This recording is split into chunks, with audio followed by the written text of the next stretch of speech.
Whatever may be said in praise of poverty, the fact remains that it is not possible to live a really complete or successful life unless one is rich. No man can rise to his greatest possible height in talent or soul development unless he has plenty of money. For to unfold the soul and to develop talent, he must have many things to use, and he cannot have these things unless he has money to buy them with.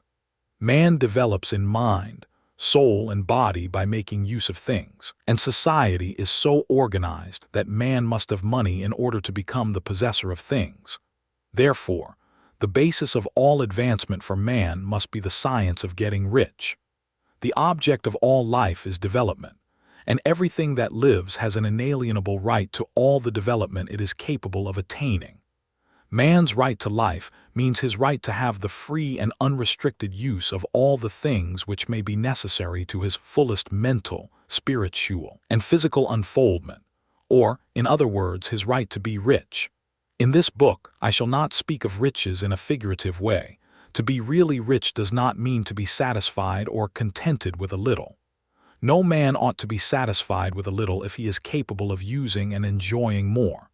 The purpose of nature is the advancement and unfoldment of life, and every man should have all that can contribute to the power, elegance, beauty, and richness of life. To be content with less is sinful.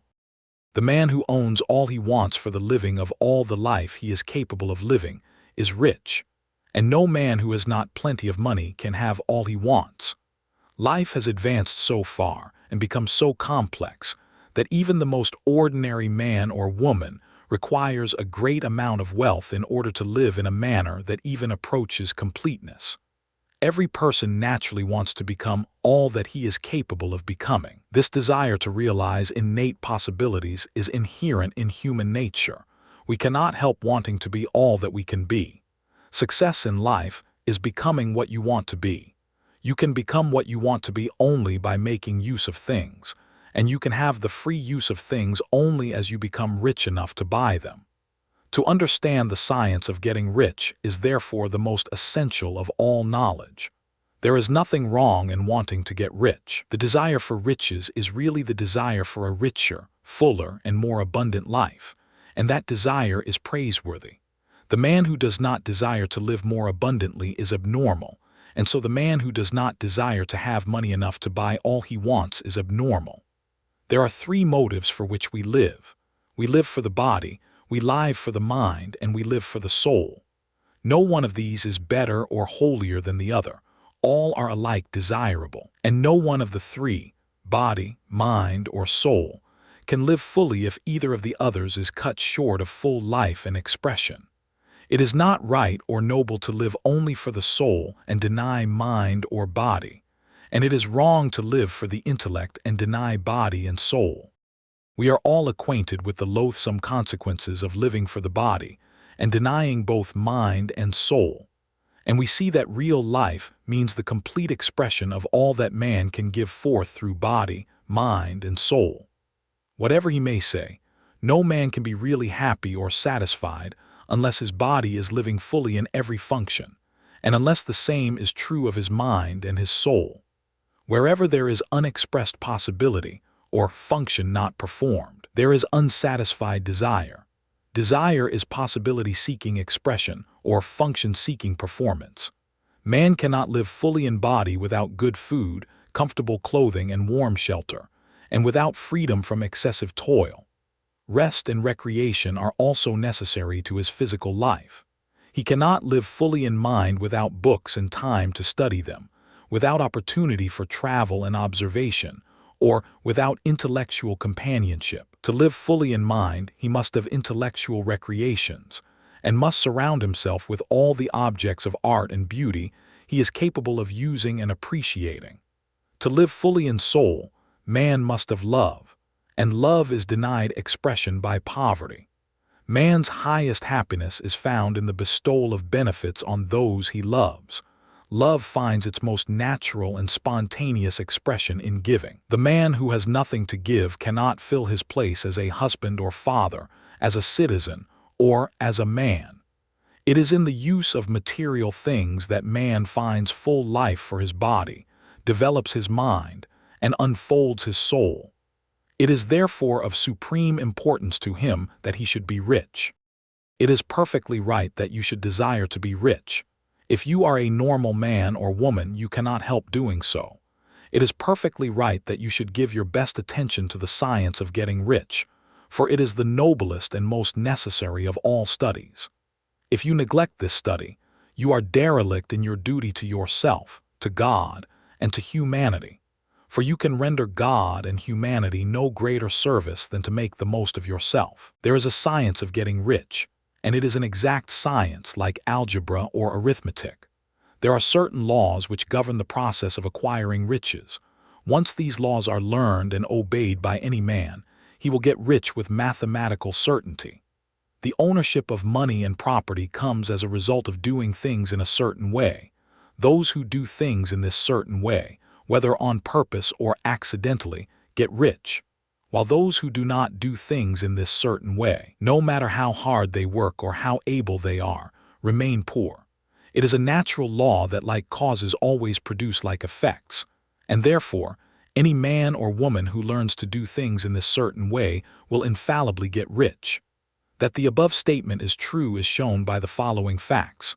Getting rich is not a matter of environment, for, if it were, all the people in certain neighborhoods would become wealthy. The people of one city would all be rich, while those of other towns would all be poor. Or the inhabitants of one state would roll in wealth, while those of an adjoining state would be in poverty. But everywhere we see rich and poor living side by side, in the same environment and often engaged in the same vocations. When two men are in the same locality and in the same business and one gets rich while the other remains poor, it shows that getting rich is not primarily a matter of environment. Some environments may be more favorable than others, but when two men in the same business are in the same neighborhood and one gets rich while the other fails, it indicates that getting rich is the result of doing things in a certain way. And further, the ability to do things in this certain way is not due solely to the possession of talent, for many people who have great talent remain poor, while others who have very little talent get rich. Studying the people who have got rich, we find that they are an average lot in all respects, having no greater talents and abilities than other men. It is evident that they do not get rich because they possess talents and abilities that other men have not, but because they happen to do things in a certain way. Getting rich is not the result of saving or thrift. Many very penurious people are poor, while free spenders often get rich. Nor is getting rich due to doing things which others fail to do, for two men in the same business often do almost exactly the same things, and one gets rich while the other remains poor or becomes a bankrupt. From all these things, we must come to the conclusion that getting rich is the result of doing things in a certain way. If getting rich is the result of doing things in a certain way, and if like causes always produce like effects, then any man or woman who can do things in that way can become rich, and the whole matter is brought within the domain of exact science. The question arises here, whether this certain way may not be so difficult that only a few may follow it. This cannot be true, as we have seen, so far as natural ability is concerned. Talented people get rich and blockheads get rich. Intellectually brilliant people get rich, and very stupid people get rich. Physically strong people get rich, and weak and sickly people get rich. Some degree of ability to think and understand is, of course, essential, but insofar as natural ability is concerned, any man or woman who has sense enough to read and understand these words can certainly get rich. Also, we have seen that it is not a matter of environment. Location counts for something. One would not go to the heart of the Sahara and expect to do successful business. Getting rich involves the necessity of dealing with men, and of being where there are people to deal with. And if these people are inclined to deal in the way you want to deal, so much the better. But that is about as far as environment goes. If anybody else in your town can get rich, so can you. And if anybody else in your state can get rich, so can you. Again, it is not a matter of choosing some particular business or profession. People get rich in every business and in every profession, while their next-door neighbors in the same vocation remain in poverty. It is true that you will do best in a business which you like, and which is congenial to you, and if you have certain talents which are well developed, you will do best in a business which calls for the exercise of those talents. Also, you will do best in a business which is suited to your locality. An ice cream parlor would do better in a warm climate than in Greenland, and a salmon fishery will succeed better in the Northwest than in Florida, where there are no salmon.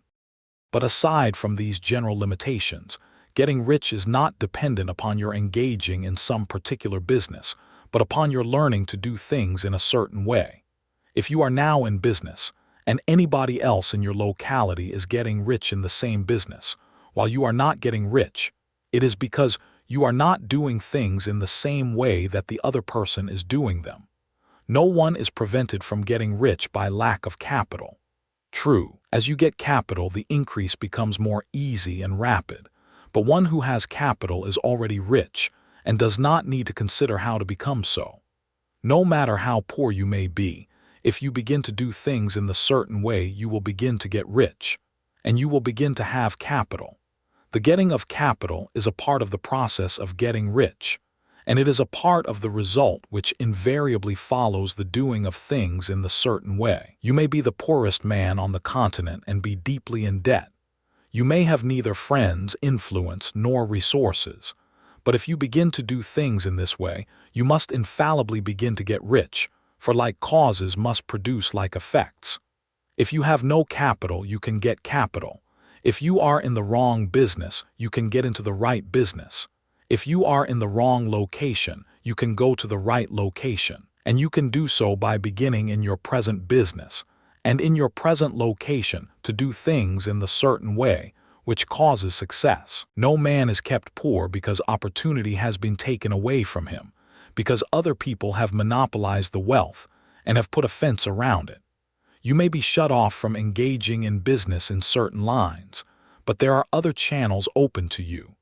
Probably it would be hard for you to get control of any of the great railroad systems. That field is pretty well monopolized. But the electric railway business is still in its infancy and offers plenty of scope for enterprise, and it will be but a very few years until traffic and transportation through the air will become a great industry, and in all its branches will give employment to hundreds of thousands and perhaps to millions of people. Why not turn your attention to the development of aerial transportation instead of competing with J. Hill and others for a chance in the steam railway world? It is quite true that if you are a workman in the employ of the Steel Trust, you have very little chance of becoming the owner of the plant in which you work. But it is also true that if you will commence to act in a certain way, you can soon leave the employ of the Steel Trust. You can buy a farm of from 10 to 40 acres and engage in business as a producer of foodstuffs. There is great opportunity at this time for men who will live upon small tracts of land and cultivate the same intensively. Such men will certainly get rich. You may say that it is impossible for you to get the land, but I am going to prove to you that it is not impossible, and that you can certainly get a farm if you will go to work in a certain way. At different periods, the tide of opportunity sets in different directions, according to the needs of the whole and the particular stage of social evolution which has been reached. At present, in America, it is setting toward agriculture and the allied industries and professions. Today, opportunity is open before the farmer in his line more than before the factory worker in his line. It is open before the businessman who supplies the farmer more than before the one who supplies the factory worker, and before the professional man who waits upon the farmer more than before the one who serves the working class. There is abundance of opportunity for the man who will go with the tide, instead of trying to swim against it. So the factory workers, either as individuals or as a class, are not deprived of opportunity. The workers are not being kept down by their masters. They are not being ground by the trusts and combinations of capital. As a class, they are where they are because they do not do things in a certain way. If the workers of America chose to do so, they could follow the example of their brothers in Belgium and other countries, and establish great department stores and cooperative industries. They could elect men of their own class to office and pass laws favoring the development of such cooperative industries. And in a few years, they could take peaceable possession of the industrial field. The working class may become the master class whenever they will begin to do things in a certain way. The law of wealth is the same for them as it is for all others.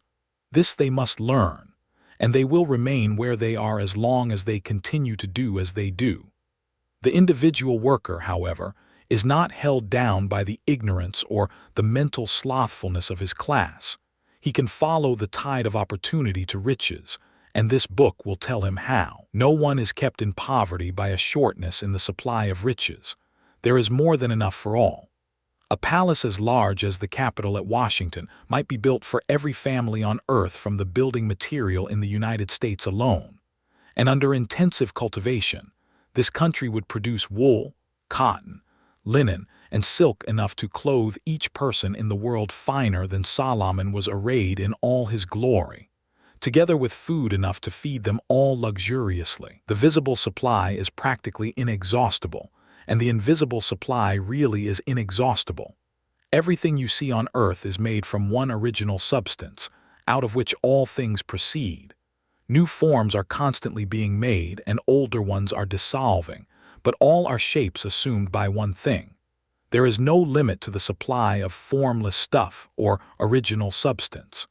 The universe is made out of it, but it was not all used in making the universe. The spaces in, through, and between the forms of the visible universe are permeated and filled with the original substance, with the formless stuff, with the raw material of all things. 10,000 times as much as has been made might still be made, and even then we should not have exhausted the supply of universal raw material. No man, therefore, is poor because nature is poor, or because there is not enough to go around. Nature is an inexhaustible storehouse of riches. The supply will never run short. Original substance is alive with creative energy and is constantly producing more forms. When the supply of building material is exhausted, more will be produced. When the soil is exhausted so that foodstuffs and materials for clothing will no longer grow upon it, it will be renewed or more soil will be made. When all the gold and silver has been dug from the earth, if man is still in such a stage of social development that he needs gold and silver, more will be produced from the formless. The formless stuff responds to the needs of man. It will not let him be without any good thing. This is true of man collectively. The race as a whole is always abundantly rich, and if individuals are poor, it is because they do not follow the certain way of doing things which makes the individual man rich. The formless stuff is intelligent. It is stuff which thinks. It is alive and is always impelled toward more life. It is the natural and inherent impulse of life to seek to live more. It is the nature of intelligence to enlarge itself, and of consciousness to seek to extend its boundaries and find fuller expression. The universe of forms has been made by formless living substance, throwing itself into form in order to express itself more fully. The universe is a great living presence, always moving inherently toward more life and fuller functioning. Nature is formed for the advancement of life. Its impelling motive is the increase of life. For this cause, everything which can possibly minister to life is bountifully provided. There can be no lack unless God is to contradict himself and nullify his own works. You are not kept poor by lack in the supply of riches. It is a fact which I shall demonstrate a little farther on that even the resources of the formless supply are at the command of the man or woman who will act and think in a certain way. Thought is the only power which can produce tangible riches from the formless substance. The stuff from which all things are made is a substance which thinks, and a thought of form in this substance produces the form. Original substance moves according to its thoughts. Every form and process you see in nature is the visible expression of a thought in original substance. As the formless stuff thinks of a form, it takes that form. As it thinks of a motion, it makes that motion. That is the way all things were created. We live in a thought world which is part of a thought universe. The thought of a moving universe extended throughout formless substance, and the thinking stuff moving according to that thought took the form of systems of planets and maintains that form. Thinking substance takes the form of its thought and moves according to the thought. Holding the idea of a circling system of suns and worlds, it takes the form of these bodies and moves them as it thinks. Thinking the form of a slow-growing oak tree, it moves accordingly and produces the tree, though centuries may be required to do the work.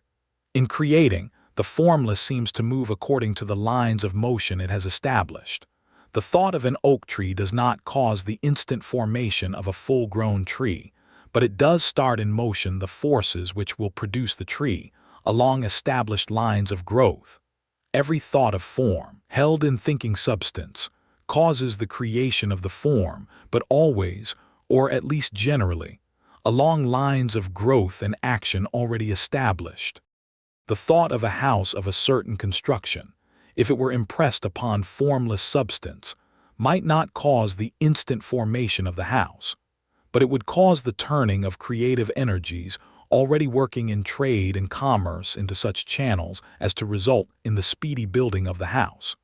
And if there were no existing channels through which the creative energy could work, then the house would be formed directly from primal substance, without waiting for the slow processes of the organic and inorganic world. No thought of form can be impressed upon original substance without causing the creation of the form. Man is a thinking center and can originate thought. All the forms that man fashions with his hands must first exist in his thought. He cannot shape a thing until he has thought that thing. And so far man has confined his efforts wholly to the work of his hands. He has applied manual labor to the world of forms, seeking to change or modify those already existing. He has never thought of trying to cause the creation of new forms by impressing his thoughts upon formless substance. When man has a thought form, he takes material from the forms of nature and makes an image of the form which is in his mind. He has, so far, made little or no effort to cooperate with formless intelligence, to work with the Father. He has not dreamed that he can do what he seeth the Father doing. Man reshapes and modifies existing forms by manual labor.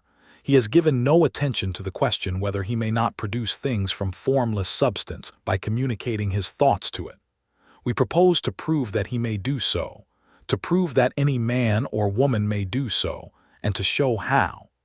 As our first step, we must lay down three fundamental propositions.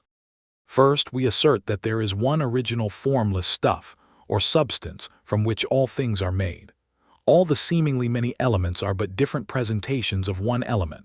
All the many forms found in organic and inorganic nature are but different shapes made from the same stuff. And this stuff is thinking stuff. A thought held in it produces the form of the thought. Thought, in thinking substance, produces shapes. Man is a thinking center, capable of original thought. If man can communicate his thought to original thinking substance, he can cause the creation or formation of the thing he thinks about. To summarize this, there is a thinking stuff from which all things are made, and which in its original state permeates, penetrates, and fills the interspaces of the universe. A thought in this substance produces the thing that is imaged by the thought. Man can form things in his thought, and by impressing his thought upon formless substance, can cause the thing he thinks about to be created. It may be asked if I can prove these statements, and without going into details, I answer that I can do so, both by logic and experience. Reasoning back from the phenomena of form and thought, I come to one original thinking substance, and reasoning forward from this thinking substance, I come to man's power to cause the formation of the thing he thinks about. And by experiment, I find the reasoning true, and this is my strongest proof. If one man who reads this book gets rich by doing what it tells him to do, that is evidence in support of my claim. But if every man who does what it tells him to do gets rich, that is positive proof until someone goes through the process and fails.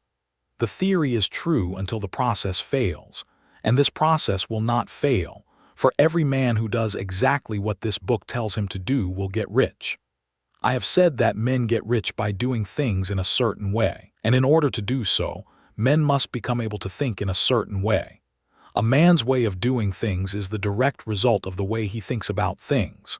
To do things in the way you want to do them, you will have to acquire the ability to think the way you want to think.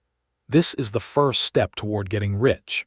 To think what you want to think is to think truth, regardless of appearances. Every man has the natural and inherent power to think what he wants to think, but it requires far more effort to do so than it does to think the thoughts which are suggested by appearances. To think according to appearances is easy.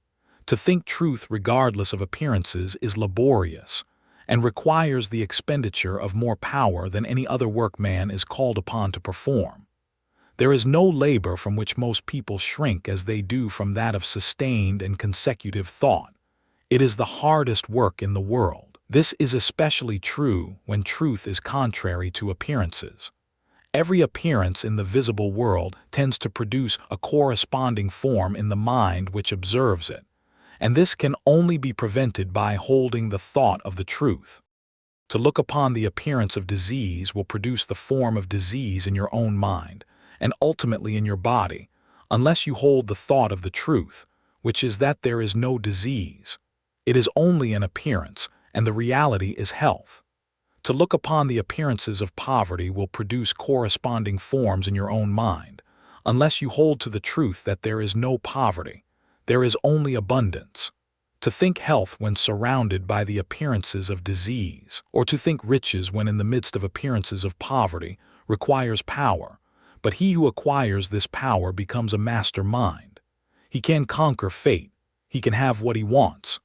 This power can only be acquired by getting hold of the basic fact which is behind all appearances, and that fact is that there is one thinking substance, from which and by which all things are made.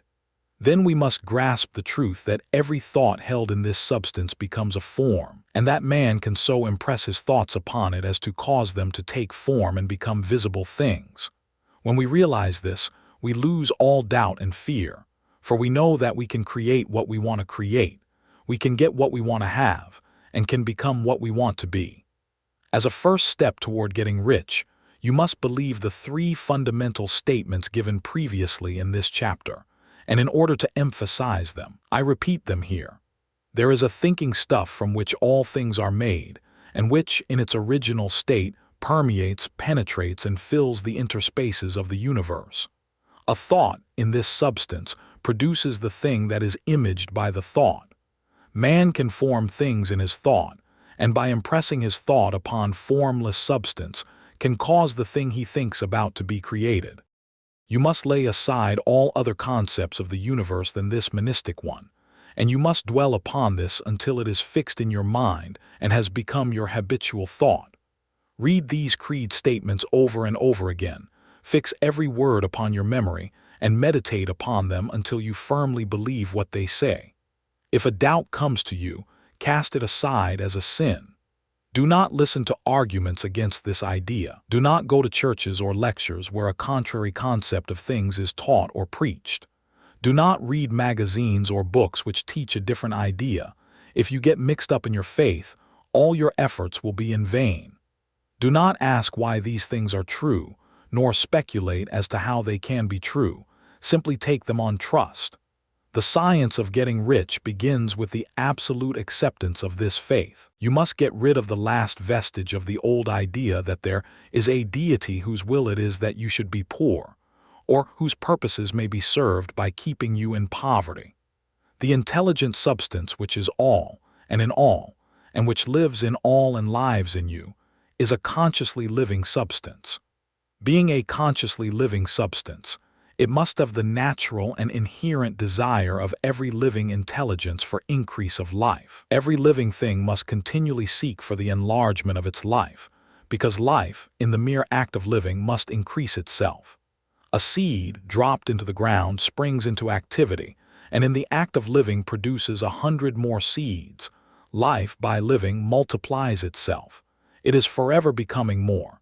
It must do so if it continues to be at all. Intelligence is under this same necessity for continuous increase. Every thought we think makes it necessary for us to think another thought. Consciousness is continually expanding. Every fact we learn leads us to the learning of another fact. Knowledge is continually increasing. Every talent we cultivate brings to the mind the desire to cultivate another talent. We are subject to the urge of life, seeking expression, which ever drives us on to know more, to do more, and to be more. In order to know more, do more, and be more, we must have more. We must have things to use, for we learn and do and become only by using things. We must get rich so that we can live more. The desire for riches is simply the capacity for larger life-seeking fulfillment. Every desire is the effort of an unexpressed possibility to come into action. It is power seeking to manifest which causes desire. That which makes you want more money is the same as that which makes the plant grow. It is life, seeking fuller expression. The one living substance must be subject to this inherent law of all life. It is permeated with the desire to live more. That is why it is under the necessity of creating things. The one substance desires to live more in you. Hence it wants you to have all the things you can use. It is the desire of God that you should get rich. He wants you to get rich because he can express himself better through you if you have plenty of things to use in giving him expression. He can live more in you if you have unlimited command of the means of life. The universe desires you to have everything you want to have. Nature is friendly to your plans. Everything is naturally for you. Make up your mind that this is true. It is essential, however, that your purpose should harmonize with the purpose that is in all. You must want real life, not mere pleasure or sensual gratification. Life is the performance of function, and the individual really lives only when he performs every function, physical, mental, and spiritual, of which he is capable without excess in any. You do not want to get rich in order to live swinishly, for the gratification of animal desires. That is not life. But the performance of every physical function is a part of life, and no one lives completely who denies the impulses of the body a normal and healthful expression. You do not want to get rich solely to enjoy mental pleasures, to get knowledge, to gratify ambition, to outshine others, to be famous. All these are a legitimate part of life, but the man who lives for the pleasures of the intellect alone will only have a partial life, and he will never be satisfied with his lot. You do not want to get rich solely for the good of others, to lose yourself for the salvation of mankind, to experience the joys of philanthropy and sacrifice. The joys of the soul are only a part of life, and they are no better or nobler than any other part. You want to get rich in order that you may eat, drink, and be merry when it is time to do these things, in order that you may surround yourself with beautiful things, see distant lands, feed your mind, and develop your intellect, in order that you may love men and do kind things, and be able to play a good part in helping the world to find truth. But remember that extreme altruism is no better and no nobler than extreme selfishness. Both are mistakes. Get rid of the idea that God wants you to sacrifice yourself for others, and that you can secure his favor by doing so. God requires nothing of the kind. What he wants is that you should make the most of yourself for yourself and for others, and you can help others more by making the most of yourself than in any other way. You can make the most of yourself only by getting rich. So it is right and praiseworthy that you should give your first and best thought to the work of acquiring wealth. Remember, however, that the desire of substance is for all, and its movements must be for more life to all.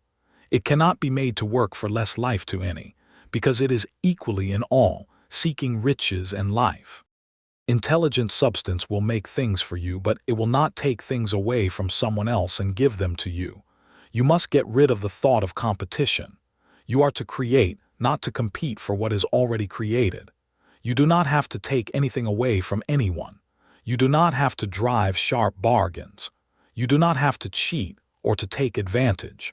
You do not need to let any man work for you for less than he earns. You do not have to covet the property of others or to look at it with wishful eyes. No man has anything of which you cannot have the like, and that without taking what he has away from him. You are to become a creator, not a competitor. You are going to get what you want, but in such a way that when you get it, every other man will have more than he has now. I am aware that there are men who get a vast amount of money by proceeding in direct opposition to the statements in the paragraph above, and may add a word of explanation here. Men of the plutocratic type, who become very rich, do so sometimes purely by their extraordinary ability on the plane of competition, and sometimes they unconsciously relate themselves to substance in its great purposes and movements for the general racial upbuilding through industrial evolution. Rockefeller, Carnegie, Morgan, et al. have been the unconscious agents of the supreme in the necessary work of systematizing and organizing productive industry, and in the end, their work will contribute immensely toward increased life for all.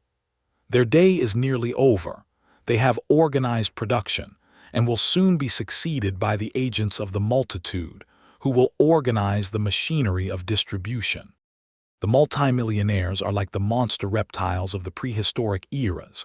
They play a necessary part in the evolutionary process, but the same power which produced them will dispose of them. And it is well to bear in mind that they have never been really rich. A record of the private lives of most of this class will show that they have really been the most abject and wretched of the poor. Riches secured on the competitive plane are never satisfactory and permanent. They are yours today, and another's tomorrow. Remember, if you are to become rich in a scientific and certain way, you must rise entirely out of the competitive thought. You must never think for a moment that the supply is limited. Just as soon as you begin to think that all the money is being cornered and controlled by bankers and others, and that you must exert yourself to get laws passed to stop this process, and so on, in that moment you drop into the competitive mind, and your power to cause creation is gone for the time being.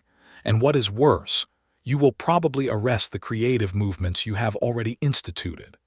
Know that there are countless millions of dollars worth of gold in the mountains of the earth, not yet brought to light, and know that if there were not, more would be created from thinking substance to supply your needs. Know that the money you need will come, even if it is necessary for 1,000 men to be led to the discovery of new gold mines tomorrow. Never look at the visible supply. Look always at the limitless riches in formless substance, and know that they are coming to you as fast as you can receive and use them. Nobody, by cornering the visible supply, can prevent you from getting what is yours. So never allow yourself to think for an instant that all the best building spots will be taken before you get ready to build your house, unless you hurry. Never worry about the trusts and combines, and get anxious for fear they will soon come to own the whole earth. Never get afraid that you will lose what you want because some other person beats you to it. That cannot possibly happen. You are not seeking anything that is possessed by anybody else. You are causing what you want to be created from formless substance, and the supply is without limits. Stick to the formulated statement. There is a thinking stuff from which all things are made, and which, in its original state, permeates, penetrates, and fills the interspaces of the universe.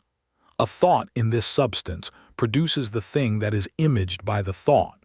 Man can form things in his thought, and by impressing his thought upon formless substance, can cause the thing he thinks about to be created. When I say that you do not have to drive sharp bargains, I do not mean that you do not have to drive any bargains at all, or that you are above the necessity for having any dealings with your fellow men. I mean that you will not need to deal with them unfairly. You do not have to get something for nothing, but can give to every man more than you take from him. You cannot give every man more in cash market value than you take from him, but you can give him more in use value than the cash value of the thing you take from him. The paper, ink, and other material in this book may not be worth the money you paid for it, but if the ideas suggested by it bring you thousands of dollars, you have not been wronged by those who sold it to you. They have given you a great use value for a small cash value. Let us suppose that I own a picture by one of the great artists, which, in any civilized community, is worth thousands of dollars. I take it to Baffin Bay and by salesmanship induce an Eskimo to give a bundle of furs worth $500 for it. I have really wronged him, for he has no use for the picture. It has no use value to him. It will not add to his life. But suppose I give him a gun worth $50 for his furs, then he has made a good bargain. He has use for the gun. It will get him many more furs and much food. It will add to his life in every way. It will make him rich. When you rise from the competitive to the creative plane, you can scan your business transactions very strictly, and if you are selling any man anything which does not add more to his life than the thing he gives you in exchange, you can afford to stop it. You do not have to beat anybody in business. And if you are in a business which does beat people, get out of it at once. Give every man more in use value than you take from him in cash value. Then you are adding to the life of the world by every business transaction. If you have people working for you, you must take from them more in cash value than you pay them in wages. But you can so organize your business that it will be filled with the principle of advancement, and so that each employee who wishes to do so may advance a little every day. You can make your business do for your employees what this book is doing for you. You can so conduct your business that it will be a sort of ladder, by which every employee who will take the trouble may climb to riches himself. And given the opportunity, if he will not do so, it is not your fault. And finally, because you are to cause the creation of your riches from formless substance which permeates all your environment, it does not follow that they are to take shape from the atmosphere and come into being before your eyes. If you want a sewing machine, for instance, I do not mean to tell you that you are to impress the thought of a sewing machine on thinking substance until the machine is formed without hands, in the room where you sit, or elsewhere. But if you want a sewing machine, hold the mental image of it with the most positive certainty that it is being made, or is on its way to you. After once forming the thought, have the most absolute and unquestioning faith that the sewing machine is coming. Never think of it, or speak of it, in any other way than as being sure to arrive. Claim it as already yours. It will be brought to you by the power of the supreme intelligence, acting upon the minds of men. If you live in Maine, it may be that a man will be brought from Texas or Japan to engage in some transaction which will result in your getting what you want. If so, the whole matter will be as much to that man's advantage as it is to yours. Do not forget for a moment that the thinking substance is through all in all, communicating with all, and can influence all. The desire of thinking substance for fuller life and better living has caused the creation of all the sewing machines already made, and it can cause the creation of millions more, and will, whenever men set it in motion by desire and faith, and by acting in a certain way. You can certainly have a sewing machine in your house, and it is just as certain that you can have any other thing or things which you want, and which you will use for the advancement of your own life and the lives of others. You need not hesitate about asking largely. It is your Father's pleasure to give you the kingdom, said Jesus. Original substance wants to live all that is possible in you, and wants you to have all that you can or will use for the living of the most abundant life. If you fix upon your consciousness the fact that the desire you feel for the possession of riches is one with the desire of omnipotence for more complete expression, your faith becomes invincible. Once I saw a little boy sitting at a piano and vainly trying to bring harmony out of the keys, and I saw that he was grieved and provoked by his inability to play real music. I asked him the cause of his vexation, and he answered, "I can feel the music in me, but I can't make my hands go right." The music in him was the urge of original substance, containing all the possibilities of all life. All that there is of music was seeking expression through the child. God, the one substance, is trying to live and do and enjoy things through humanity. He is saying, I want hands to build wonderful structures, to play divine harmonies, to paint glorious pictures. I want feet to run my errands, eyes to see my beauties, tongues to tell mighty truths and to sing marvelous songs, and so on. All that there is of possibility is seeking expression through men. God wants those who can play music to have pianos and every other instrument, and to have the means to cultivate their talents to the fullest extent. He wants those who can appreciate beauty to be able to surround themselves with beautiful things. He wants those who can discern truth to have every opportunity to travel and observe. He wants those who can appreciate dress to be beautifully clothed, and those who can appreciate good food to be luxuriously fed. He wants all these things because it is himself that enjoys and appreciates them. It is God who wants to play and sing and enjoy beauty and proclaim truth and wear fine clothes and eat good foods. It is God that worketh in you to will and to do, said Paul. The desire you feel for riches is the infinite, seeking to express himself in you as he sought to find expression in the little boy at the piano. So you need not hesitate to ask largely. Your part is to focalize and express the desires of God. This is a difficult point with most people. They retain something of the old idea that poverty and self-sacrifice are pleasing to God.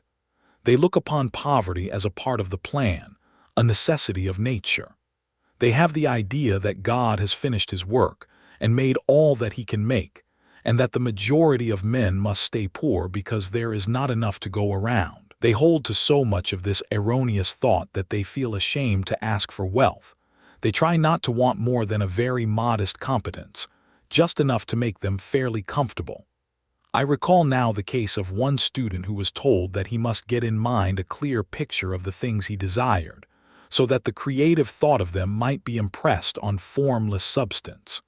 He was a very poor man, living in a rented house, and having only what he earned from day to day, and he could not grasp the fact that all wealth was his.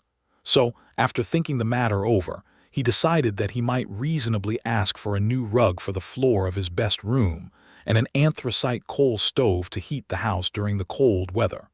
Following the instructions given in this book, he obtained these things in a few months, and then it dawned upon him that he had not asked enough. He went through the house in which he lived and planned all the improvements he would like to make in it. He mentally added a bay window here and a room there, until it was complete in his mind as his ideal home, and then he planned its furnishings. Holding the whole picture in his mind, he began living in the certain way and moving toward what he wanted, and he owns the house now and is rebuilding it after the form of his mental image. And now, with still larger faith, he is going on to get greater things. It has been unto him according to his faith, and it is so with you and with all of us. The illustrations given in the last chapter will have conveyed to the reader the fact that the first step toward getting rich is to convey the idea of your wants to the formless substance. This is true, and you will see that in order to do so it becomes necessary to relate yourself to the formless intelligence in a harmonious way. To secure this harmonious relation is a matter of such primary and vital importance that I shall give some space to its discussion here, and give you instructions which, if you will follow them, will be certain to bring you into perfect unity of mind with God. The whole process of mental adjustment and atonement can be summed up in one word: gratitude. First, you believe that there is one intelligent substance, from which all things proceed. Second, you believe that this substance gives you everything you desire. And third, you relate yourself to it by a feeling of deep and profound gratitude. Many people who order their lives rightly in all other ways are kept in poverty by their lack of gratitude. Having received one gift from God, they cut the wires which connect them with Him by failing to make acknowledgement. It is easy to understand that the nearer we live to the source of wealth, the more wealth we shall receive. And it is easy also to understand that the soul that is always grateful lives in closer touch with God than the one which never looks to Him in thankful acknowledgement. The more gratefully we fix our minds on the Supreme when good things come to us, the more good things we will receive, and the more rapidly they will come. And the reason simply is that the mental attitude of gratitude draws the mind into closer touch with the source from which the blessings come. If it is a new thought to you that gratitude brings your whole mind into closer harmony with the creative energies of the universe, consider it well, and you will see that it is true. The good things you already have come to you along the line of obedience to certain laws. Gratitude will lead your mind out along the ways by which things come, and it will keep you in close harmony with creative thought, and prevent you from falling into competitive thought. Gratitude alone can keep you looking toward the all and prevent you from falling into the error of thinking of the supply as limited, and to do that would be fatal to your hopes. There is a law of gratitude, and it is absolutely necessary that you should observe the law if you are to get the results you seek. The law of gratitude is the natural principle that action and reaction are always equal and in opposite directions. The grateful outreaching of your mind in thankful praise to the Supreme is a liberation or expenditure of force. It cannot fail to reach that to which it is addressed, and the reaction is an instantaneous movement toward you. Draw nigh unto God, and he will draw nigh unto you. That is a statement of psychological truth. And if your gratitude is strong and constant, the reaction in formless substance will be strong and continuous. The movement of the things you want will be always toward you. Notice the grateful attitude that Jesus took, how he always seems to be saying, "I thank thee, Father, that thou hearest me." You cannot exercise much power without gratitude, for it is gratitude that keeps you connected with power. But the value of gratitude does not consist solely in getting you more blessings in the future. Without gratitude, you cannot long keep from dissatisfied thought regarding things as they are.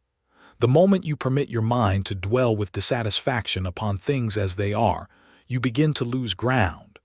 You fix attention upon the common, the ordinary, the poor, and the squalid and mean, and your mind takes the form of these things. Then you will transmit these forms or mental images to the formless, and the common, the poor, the squalid, and mean will come to you. To permit your mind to dwell upon the inferior is to become inferior and to surround yourself with inferior things. On the other hand, to fix your attention on the best is to surround yourself with the best and to become the best. The creative power within us makes us into the image of that to which we give our attention. We are thinking substance, and thinking substance always takes the form of that which it thinks about. The grateful mind is constantly fixed upon the best, therefore it tends to become the best. It takes the form or character of the best and will receive the best. Also, faith is born of gratitude. The grateful mind continually expects good things, and expectation becomes faith. The reaction of gratitude upon one's own mind produces faith, and every outgoing wave of grateful thanksgiving increases faith. He who has no feeling of gratitude cannot long retain a living faith, and without a living faith, you cannot get rich by the creative method, as we shall see in the following chapters. It is necessary, then, to cultivate the habit of being grateful for every good thing that comes to you, and to give thanks continuously. And because all things have contributed to your advancement, you should include all things in your gratitude. Do not waste time thinking or talking about the shortcomings or wrong actions of plutocrats or trust magnates. Their organization of the world has made your opportunity. All you get really comes to you because of them. Do not rage against corrupt politicians. If it were not for politicians, we should fall into anarchy, and your opportunity would be greatly lessened. God has worked a long time and very patiently to bring us up to where we are in industry and government, and he is going right on with his work. There is not the least doubt that he will do away with plutocrats, trust magnates, captains of industry, and politicians as soon as they can be spared. But in the meantime, behold, they are all very good. Remember that they are all helping to arrange the lines of transmission along which your riches will come to you, and be grateful to them all. This will bring you into harmonious relations with the good in everything, and the good in everything will move toward you. Turn back to chapter VI, and read again the story of the man who formed a mental image of his house, and you will get a fair idea of the initial step toward getting rich. You must form a clear and definite mental picture of what you want. You cannot transmit an idea unless you have it yourself. You must have it before you can give it, and many people fail to impress thinking substance because they have themselves only a vague and misty concept of the things they want to do, to have, or to become. It is not enough that you should have a general desire for wealth to do good with. Everybody has that desire. It is not enough that you should have a wish to travel, see things, live more, etc. Everybody has those desires also. If you were going to send a wireless message to a friend, you would not send the letters of the alphabet in their order and let him construct the message for himself, nor would you take words at random from the dictionary. You would send a coherent sentence, one which meant something. When you try to impress your wants upon substance, remember that it must be done by a coherent statement. You must know what you want and be definite. You can never get rich or start the creative power into action by sending out unformed longings and vague desires. Go over your desires just as the man I have described went over his house. See just what you want and get a clear mental picture of it as you wish it to look when you get it. That clear mental picture you must have continually in mind, as the sailor has in mind the port toward which he is sailing the ship. You must keep your face toward it all the time. You must no more lose sight of it than the steersman loses sight of the compass. It is not necessary to take exercises in concentration, nor to set apart special times for prayer and affirmation, nor to go into the silence, nor to do occult stunts of any kind. These things are well enough, but all you need is to know what you want, and to want it badly enough so that it will stay in your thoughts. Spend as much of your leisure time as you can in contemplating your picture, but no one needs to take exercises to concentrate his mind on a thing which he really wants. It is the things you do not really care about which require effort to fix your attention upon them. And unless you really want to get rich, so that the desire is strong enough to hold your thoughts directed to the purpose, as the magnetic pole holds the needle of the compass, it will hardly be worthwhile for you to try to carry out the instructions given in this book. The methods herein set forth are for people whose desire for riches is strong enough to overcome mental laziness and the love of ease, and make them work.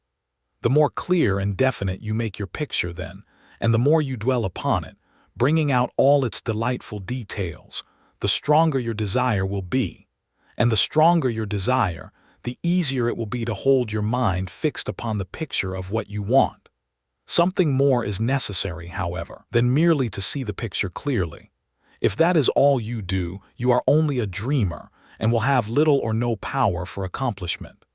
Behind your clear vision must be the purpose to realize it, to bring it out in tangible expression. And behind this purpose must be an invincible and unwavering faith that the thing is already yours, that it is at hand, and you have only to take possession of it. Live in the new house mentally until it takes form around you physically. In the mental realm, enter at once into full enjoyment of the things you want. Whatsoever things ye ask for when ye pray, believe that ye receive them, and ye shall have them, said Jesus. See the things you want as if they were actually around you all the time. See yourself as owning and using them. Make use of them in imagination just as you will use them when they are your tangible possessions. Dwell upon your mental picture until it is clear and distinct, and then take the mental attitude of ownership toward everything in that picture. Take possession of it in mind, in the full faith that it is actually yours. Hold to this mental ownership. Do not waver for an instant in the faith that it is real. And remember what was said in a preceding chapter about gratitude. Be as thankful for it all the time as you expect to be when it has taken form. The man who can sincerely thank God for the things which as yet he owns only in imagination has real faith. He will get rich. He will cause the creation of whatsoever he wants. You do not need to pray repeatedly for the things you want. It is not necessary to tell God about it every day. Use not vain repetitions as the heathen do, said Jesus to his pupils. For your Father knoweth that ye have need of these things before ye ask him. Your part is to intelligently formulate your desire for the things which make for a larger life, and to get these desires arranged into a coherent whole, and then to impress this whole desire upon the formless substance, which has the power and the will to bring you what you want. You do not make this impression by repeating strings of words. You make it by holding the vision with unshakable purpose to attain it, and with steadfast faith that you do attain it. The answer to prayer is not according to your faith while you are talking, but according to your faith while you are working. You cannot impress the mind of God by having a special Sabbath day set apart to tell him what you want, and then forgetting him during the rest of the week. You cannot impress him by having special hours to go into your closet and pray, if you then dismiss the matter from your mind until the hour of prayer comes again. Oral prayer is well enough, and has its effect, especially upon yourself, in clarifying your vision and strengthening your faith. But it is not your oral petitions which get you what you want. In order to get rich, you do not need a sweet hour of prayer. You need to pray without ceasing. And by prayer, I mean holding steadily to your vision, with the purpose to cause its creation into solid form, and the faith that you are doing so. Believe that ye receive them. The whole matter turns on receiving once you have clearly formed your vision. When you have formed it, it is well to make an oral statement, addressing the Supreme in reverent prayer, and from that moment you must in mind receive what you ask for. Live in the new house, wear the fine clothes, ride in the automobile, go on the journey and confidently plan for greater journeys. Think and speak of all the things you have asked for in terms of actual present ownership. Imagine an environment and a financial condition exactly as you want them, and live all the time in that imaginary environment and financial condition. Mind, however, that you do not do this as a mere dreamer and castle builder. Hold to the faith that the imaginary is being realized, and to the purpose to realize it. Remember that it is faith and purpose in the use of the imagination which make the difference between the scientist and the dreamer. And having learned this fact, it is here that you must learn the proper use of the will. To set about getting rich in a scientific way, you do not try to apply your willpower to anything outside of yourself. You have no right to do so anyway. It is wrong to apply your will to other men and women in order to get them to do what you wish done. It is as flagrantly wrong to coerce people by mental power as it is to coerce them by physical power. If compelling people by physical force to do things for you reduces them to slavery, compelling them by mental means accomplishes exactly the same thing. The only difference is in methods. If taking things from people by physical force is robbery, then taking things by mental force is robbery also. There is no difference in principle. You have no right to use your willpower upon another person, even for his own good, for you do not know what is for his good. The science of getting rich does not require you to apply power or force to any other person, in any way whatsoever. There is not the slightest necessity for doing so. Indeed, any attempt to use your will upon others will only tend to defeat your purpose. You do not need to apply your will to things in order to compel them to come to you. That would simply be trying to coerce God and would be foolish and useless as well as irreverent. You do not have to compel God to give you good things, any more than you have to use your willpower to make the sun rise. You do not have to use your willpower to conquer an unfriendly deity or to make stubborn and rebellious forces do your bidding. Substance is friendly to you and is more anxious to give you what you want than you are to get it. To get rich, you need only to use your willpower upon yourself. When you know what to think and do, then you must use your will to compel yourself to think and do the right things. That is the legitimate use of the will in getting what you want, to use it in holding yourself to the right course. Use your will to keep yourself thinking and acting in the certain way. Do not try to project your will or your thoughts or your mind out into space to act on things or people. Keep your mind at home. It can accomplish more there than elsewhere. Use your mind to form a mental image of what you want, and to hold that vision with faith and purpose. And use your will to keep your mind working in the right way. The more steady and continuous your faith and purpose, the more rapidly you will get rich, because you will make only positive impressions upon substance, and you will not neutralize or offset them by negative impressions. The picture of your desires, held with faith and purpose, is taken up by the formless and permeates it to great distances, throughout the universe for all I know. As this impression spreads, all things are set moving toward its realization. Every living thing, every inanimate thing, and the things yet uncreated are stirred toward bringing into being that which you want. All force begins to be exerted in that direction. All things begin to move toward you. The minds of people everywhere are influenced toward doing the things necessary to the fulfilling of your desires, and they work for you unconsciously. But you can check all this by starting a negative impression in the formless substance. Doubt or unbelief is as certain to start a movement away from you as faith and purpose are to start one toward you. It is by not understanding this that most people who try to make use of mental science in getting rich make their failure. Every hour and moment you spend in giving heed to doubts and fears, every hour you spend in worry, every hour in which your soul is possessed by unbelief, sets a current away from you in the whole domain of intelligent substance. All the promises are unto them that believe, and unto them only. Notice how insistent Jesus was upon this point of belief, and now you know the reason why. Since belief is all important, it behooves you to guard your thoughts, and as your beliefs will be shaped to a very great extent by the things you observe and think about, it is important that you should command your attention. And here the will comes into use, for it is by your will that you determine upon what things your attention shall be fixed. If you want to become rich, you must not make a study of poverty. Things are not brought into being by thinking about their opposites. Health is never to be attained by studying disease and thinking about disease. Righteousness is not to be promoted by studying sin and thinking about sin. And no one ever got rich by studying poverty and thinking about poverty. Medicine as a science of disease has increased disease. Religion as a science of sin has promoted sin. And economics as a study of poverty will fill the world with wretchedness and want. Do not talk about poverty. Do not investigate it or concern yourself with it. Never mind what its causes are. You have nothing to do with them. What concerns you is the cure. Do not spend your time in charitable work or charity movements. All charity only tends to perpetuate the wretchedness it aims to eradicate. I do not say that you should be hard-hearted or unkind and refuse to hear the cry of need, but you must not try to eradicate poverty in any of the conventional ways.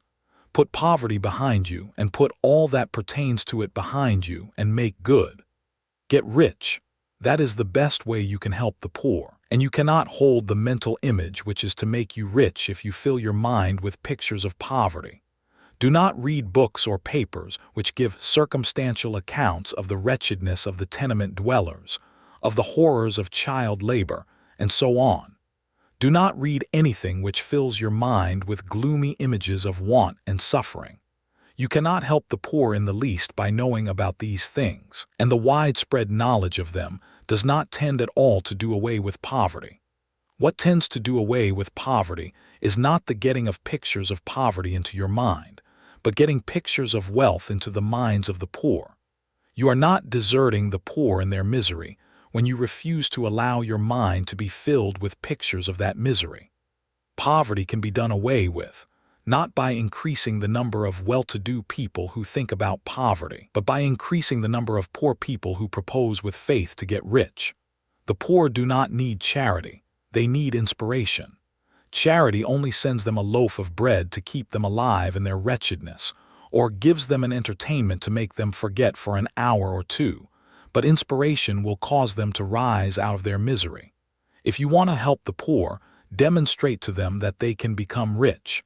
Prove it by getting rich yourself. The only way in which poverty will ever be banished from this world is by getting a large and constantly increasing number of people to practice the teachings of this book. People must be taught to become rich by creation, not by competition. Every man who becomes rich by competition throws down behind him the ladder by which he rises, and keeps others down. But every man who gets rich by creation opens a way for thousands to follow him, and inspires them to do so.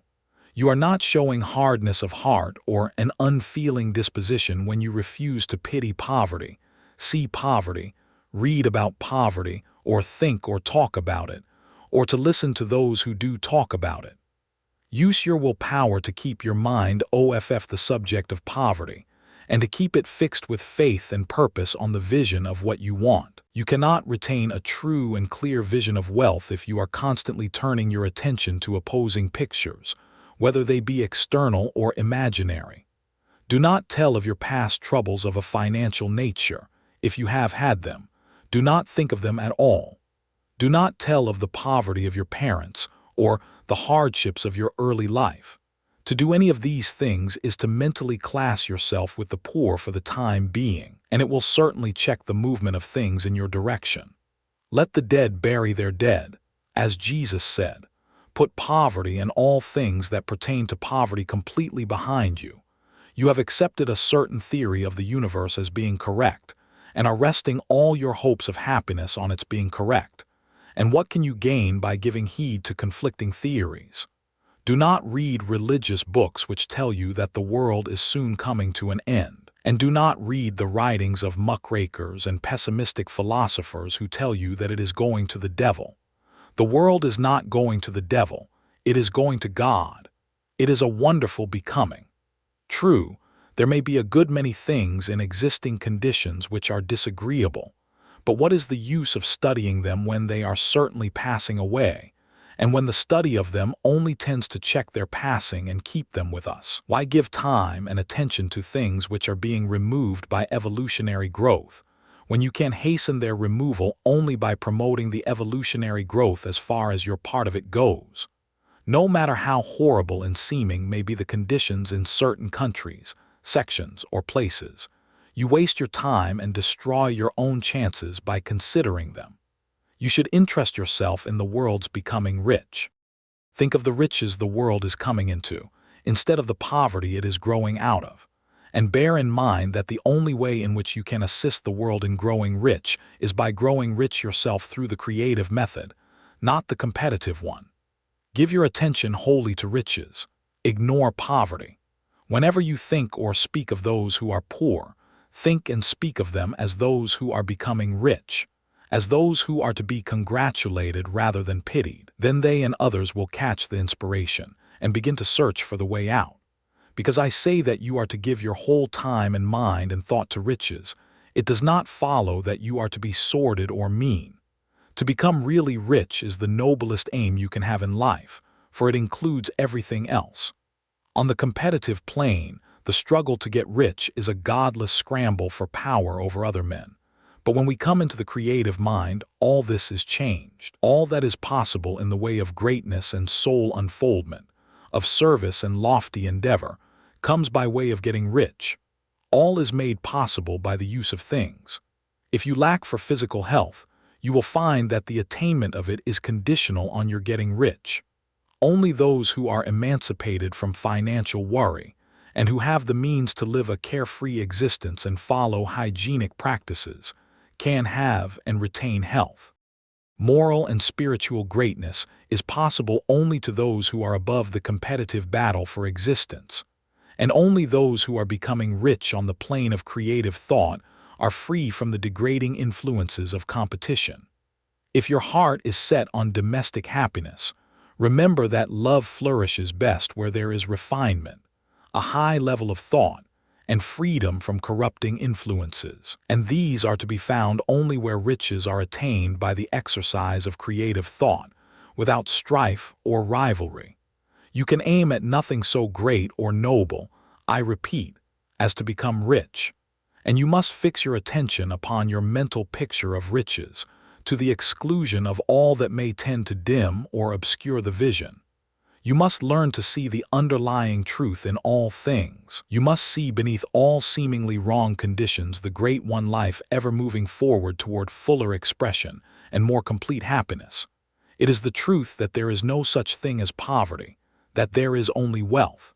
Some people remain in poverty because they are ignorant of the fact that there is wealth for them, and these can best be taught by showing them the way to affluence in your own person and practice. Others are poor because, while they feel that there is a way out, they are too intellectually indolent to put forth the mental effort necessary to find that way and travel it. And for these, the very best thing you can do is to arouse their desire by showing them the happiness that comes from being rightly rich. Others still are poor because, while they have some notion of science, they have become so swamped and lost in the maze of metaphysical and occult theories that they do not know which road to take. They try a mixture of many systems and fail in all. For these, again, The very best thing to do is to show the right way in your own person and practice. An ounce of doing things is worth a pound of theorizing. The very best thing you can do for the whole world is to make the most of yourself. You can serve God and man in no more effective way than by getting rich. That is, if you get rich by the creative method and not by the competitive one. Another thing, we assert that this book gives in detail the principles of the science of getting rich, and if that is true, you do not need to read any other book upon the subject. This may sound narrow and egotistical, but consider, there is no more scientific method of computation in mathematics than by addition, subtraction, multiplication, and division. No other method is possible. There can be but one shortest distance between 2 points.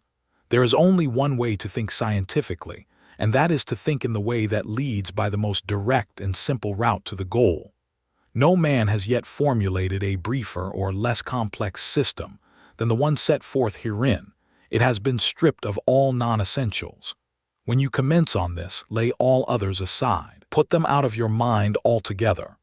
Read this book every day, keep it with you, commit it to memory, and do not think about other systems and theories. If you do, you will begin to have doubts and to be uncertain and wavering in your thought, and then you will begin to make failures. After you have made good and become rich, you may study other systems as much as you please, but until you are quite sure that you have gained what you want, do not read anything on this line but this book, unless it be the authors mentioned in the preface, and read only the most optimistic comments on the world's news, those in harmony with your picture. Also, postpone your investigations into the occult. Do not dabble in theosophy, spiritualism, or kindred studies. It is very likely that the dead still live and are near, but if they are, let them alone, mind your own business. Wherever the spirits of the dead may be, they have their own work to do and their own problems to solve, and we have no right to interfere with them. We cannot help them, and it is very doubtful whether they can help us, or whether we have any right to trespass upon their time if they can. Let the dead and the hereafter alone and solve your own problem. Get rich. If you begin to mix with the occult, you will start mental cross-currents which will surely bring your hopes to shipwreck. Now, this and the preceding chapters have brought us to the following statement of basic facts. There is a thinking stuff from which all things are made, and which, in its original state, permeates, penetrates, and fills the interspaces of the universe. A thought in this substance produces the thing that is imaged by the thought. Man can form things in his thought, and, by impressing his thought upon formless substance, can cause the thing he thinks about to be created. In order to do this, man must pass from the competitive to the creative mind. He must form a clear mental picture of the things he wants, and hold this picture in his thoughts with the fixed purpose to get what he wants, and the unwavering faith that he does get what he wants, closing his mind against all that may tend to shake his purpose, dim his vision, or quench his faith. And in addition to all this, we shall now see that he must live and act in a certain way. Thought is the creative power, or the impelling force which causes the creative power to act. Thinking in a certain way will bring riches to you, but you must not rely upon thought alone, paying no attention to personal action. That is the rock upon which many otherwise scientific metaphysical thinkers meet shipwreck, the failure to connect thought with personal action. We have not yet reached the stage of development, even supposing such a stage to be possible, in which man can create directly from formless substance without nature's processes or the work of human hands. Man must not only think, but his personal action must supplement his thought. By thought you can cause the gold in the hearts of the mountains to be impelled toward you, but it will not mine itself, refine itself, coin itself into double eagles, and come rolling along the road seeking its way into your pocket. Under the impelling power of the Supreme Spirit, men's affairs will be so ordered that someone will be led to mine the gold for you. Other men's business transactions will be so directed that the gold will be brought toward you, and you must so arrange your own business affairs that you may be able to receive it when it comes to you. Your thought makes all things, animate and inanimate, work to bring you what you want. but your personal activity must be such that you can rightly receive what you want when it reaches you. You are not to take it as charity, nor to steal it. You must give every man more in use value than he gives you in cash value. The scientific use of thought consists in forming a clear and distinct mental image of what you want, in holding fast to the purpose to get what you want, and in realizing with grateful faith that you do get what you want. Do not try to project your thought in any mysterious or occult way, with the idea of having it go out and do things for you. That is wasted effort, and will weaken your power to think with sanity. The action of thought in getting rich is fully explained in the preceding chapters. Your faith and purpose positively impress your vision upon formless substance, which has the same desire for more life that you have. And this vision, received from you, sets all the creative forces at work in and through their regular channels of action, but directed toward you. It is not your part to guide or supervise the creative process. All you have to do with that is to retain your vision, stick to your purpose, and maintain your faith and gratitude. But you must act in a certain way, so that you can appropriate what is yours when it comes to you, so that you can meet the things you have in your picture and put them in their proper places as they arrive. You can readily see the truth of this. When things reach you, they will be in the hands of other men who will ask an equivalent for them, and you can only get what is yours by giving the other man what is his. Your pocketbook is not going to be transformed into a fortunatus's purse, which shall be always full of money without effort on your part. This is the crucial point in the science of getting rich, right here, where thought and personal action must be combined. There are very many people who, consciously or unconsciously, set the creative forces in action by the strength and persistence of their desires, but who remain poor because they do not provide for the reception of the thing they want when it comes. By thought, the thing you want is brought to you. By action, you receive it. Whatever your action is to be, it is evident that you must act now. You cannot act in the past, and it is essential to the clearness of your mental vision that you dismiss the past from your mind. You cannot act in the future, for the future is not here yet. And you cannot tell how you will want to act in any future contingency until that contingency has arrived. Because you are not in the right business or the right environment now, do not think that you must postpone action until you get into the right business or environment. And do not spend time in the present taking thought as to the best course in possible future emergencies. Have faith in your ability to meet any emergency when it arrives. If you act in the present with your mind on the future, your present action will be with a divided mind and will not be effective. Put your whole mind into present action. Do not give your creative impulse to original substance, and then sit down and wait for results. If you do, you will never get them. Act now.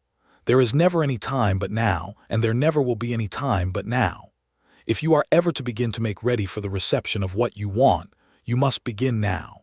And your action, whatever it is, must most likely be in your present business or employment, and must be upon the persons and things in your present environment. You cannot act where you are not. You cannot act where you have been, and you cannot act where you are going to be. You can act only where you are.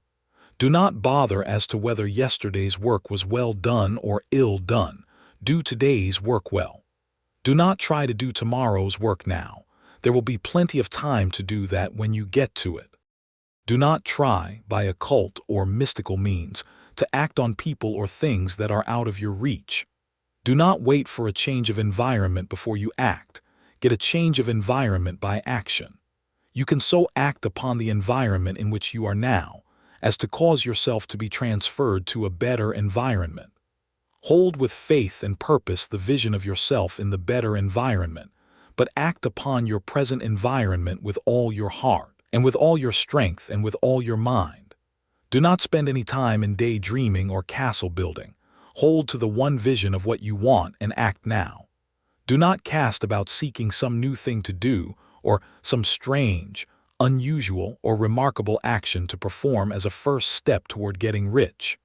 It is probable that your actions, at least for some time to come, will be those you have been performing for some time past, but you are to begin now to perform these actions in the certain way, which will surely make you rich.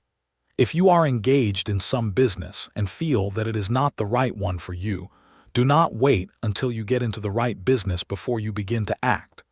Do not feel discouraged or sit down and lament because you are misplaced. No man was ever so misplaced but that he could find the right place, and no man ever became so involved in the wrong business but that he could get into the right business. Hold the vision of yourself in the right business, with the purpose to get into it and the faith that you will get into it and are getting into it. But ACT in your present business. Use your present business as the means of getting a better one, and use your present environment as the means of getting into a better one. Your vision of the right business, if held with faith and purpose, will cause the Supreme to move the right business toward you, and your action, if performed in the certain way, will cause you to move toward the business. If you are an employee or wage earner and feel that you must change places in order to get what you want, do not project your thought into space and rely upon it to get you another job. It will probably fail to do so. Hold the vision of yourself in the job you want, while you ACT with faith and purpose on the job you have, and you will certainly get the job you want. Your vision and faith will set the creative force in motion to bring it toward you, and your action will cause the forces in your own environment to move you toward the place you want. In closing this chapter, we will add another statement to our syllabus. There is a thinking stuff from which all things are made, and which, in its original state, permeates, penetrates, and fills the interspaces of the universe. A thought in this substance produces the thing that is imaged by the thought. Man can form things in his thought, and by impressing his thoughts upon formless substance, can cause the thing he thinks about to be created. In order to do this, man must pass from the competitive to the creative mind.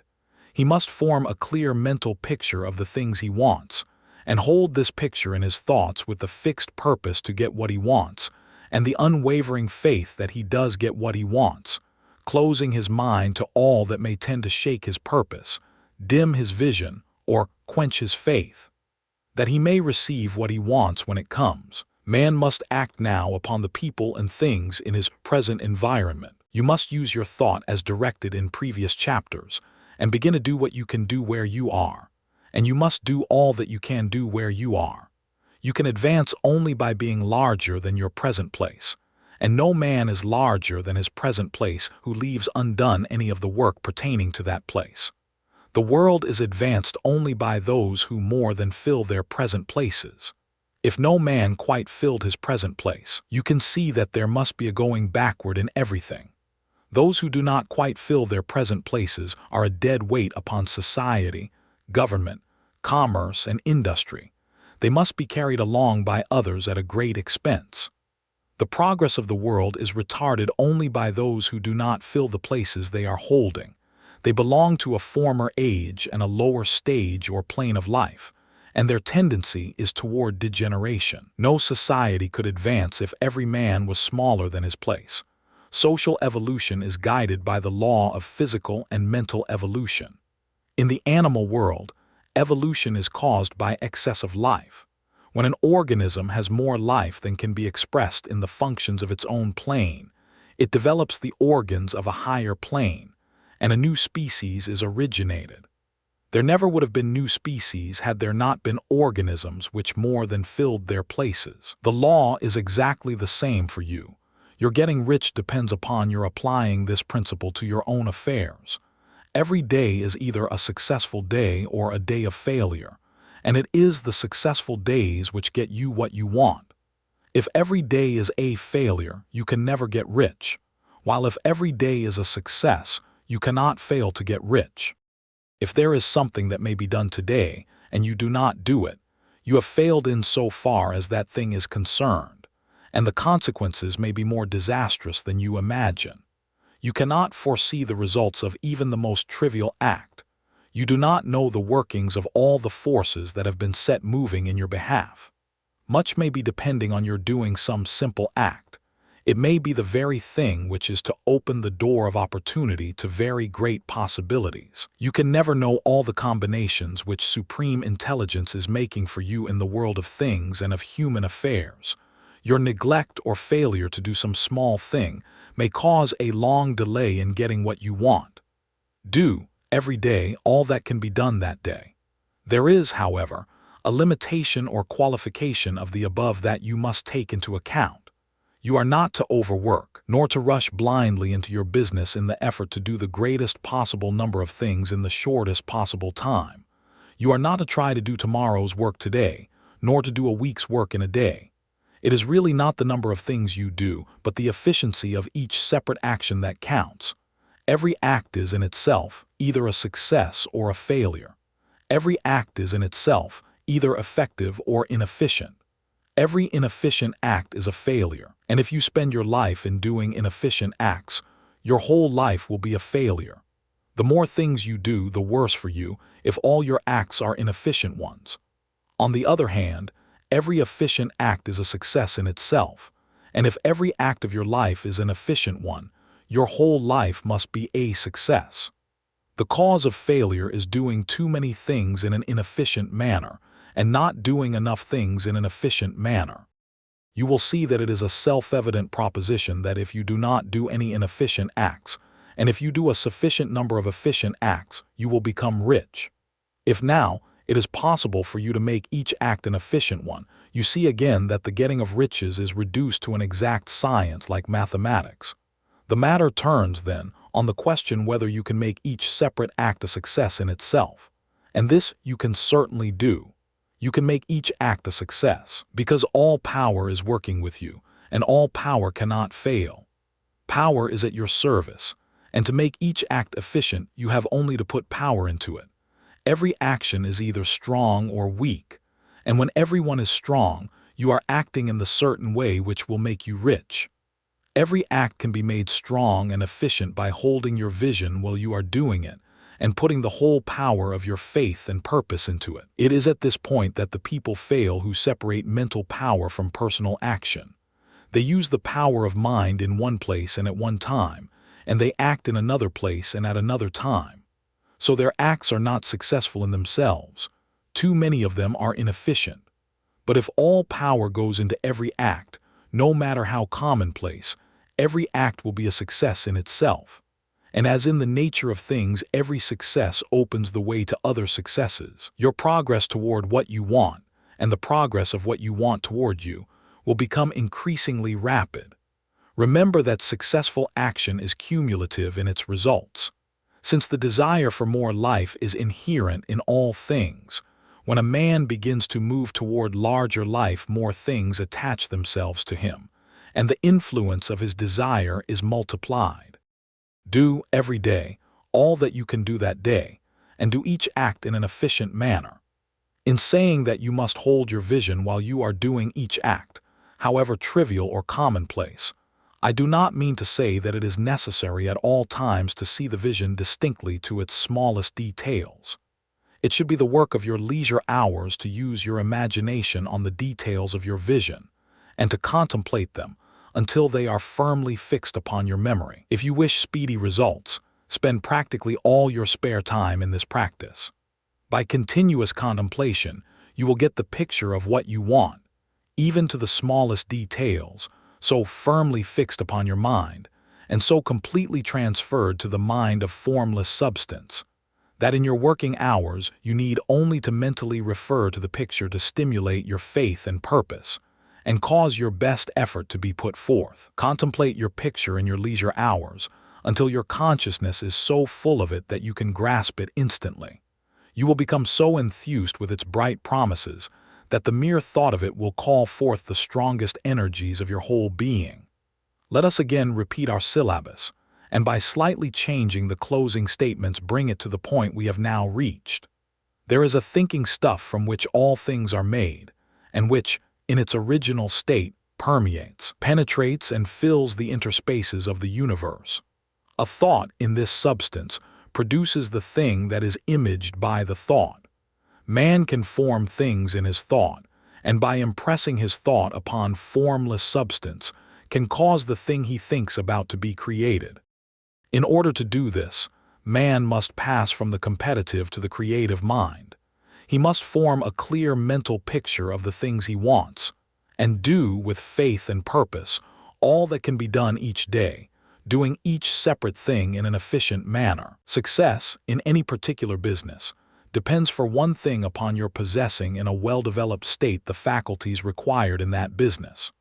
Without good musical faculty, no one can succeed as a teacher of music. Without well-developed mechanical faculties, no one can achieve great success in any of the mechanical trades. Without tact and the commercial faculties, no one can succeed in mercantile pursuits. But to possess in a well-developed state the faculties required in your particular vocation does not ensure getting rich. There are musicians who have remarkable talent and who yet remain poor. There are blacksmiths, carpenters, and so on who have excellent mechanical ability, but who do not get rich. And there are merchants with good faculties for dealing with men who nevertheless fail. The different faculties are tools. It is essential to have good tools, but it is also essential that the tools should be used in the right way. One man can take a sharp saw, a square, a good plane, and so on, and build a handsome article of furniture. Another man can take the same tools and set to work to duplicate the article, but his production will be a botch. He does not know how to use good tools in a successful way. The various faculties of your mind are the tools with which you must do the work which is to make you rich. It will be easier for you to succeed if you get into a business for which you are well equipped with mental tools. Generally speaking, you will do best in that business which will use your strongest faculties, the one for which you are naturally best fitted. But there are limitations to this statement also. No man should regard his vocation as being irrevocably fixed by the tendencies with which he was born. You can get rich in any business, for if you have not the right talent for it, you can develop that talent. It merely means that you will have to make your tools as you go along, instead of confining yourself to the use of those with which you were born. It will be easier for you to succeed in a vocation for which you already have the talents in a well-developed state. But you can succeed in any vocation, for you can develop any rudimentary talent, and there is no talent of which you have not at least the rudiment. You will get rich most easily in point of effort, if you do that for which you are best fitted, but you will get rich most satisfactorily if you do that which you want to do. Doing what you want to do is life, and there is no real satisfaction in living if we are compelled to be forever doing something which we do not like to do, and can never do what we want to do. And it is certain that you can do what you want to do. The desire to do it is proof that you have within you the power which can do it. Desire is a manifestation of power. The desire to play music is the power which can play music seeking expression and development. The desire to invent mechanical devices is the mechanical talent seeking expression and development. Where there is no power, either developed or undeveloped, to do a thing, there is never any desire to do that thing. And where there is strong desire to do a thing, it is certain proof that the power to do it is strong, and only requires to be developed and applied in the right way. All things else being equal, it is best to select the business for which you have the best developed talent. But if you have a strong desire to engage in any particular line of work, you should select that work as the ultimate end at which you aim. You can do what you want to do, and it is your right and privilege to follow the business or avocation which will be most congenial and pleasant. You are not obliged to do what you do not like to do, and should not do it except as a means to bring you to the doing of the thing you want to do. If there are past mistakes whose consequences have placed you in an undesirable business or environment, you may be obliged for some time to do what you do not like to do, but you can make the doing of it pleasant by knowing that it is making it possible for you to come to the doing of what you want to do. If you feel that you are not in the right vocation, do not act too hastily in trying to get into another one. The best way, generally, to change business or environment is by growth. Do not be afraid to make a sudden and radical change if the opportunity is presented, and you feel after careful consideration that it is the right opportunity. but never take sudden or radical action when you are in doubt as to the wisdom of doing so. There is never any hurry on the creative plane, and there is no lack of opportunity. When you get out of the competitive mind, you will understand that you never need to act hastily. No one else is going to beat you to the thing you want to do. There is enough for all.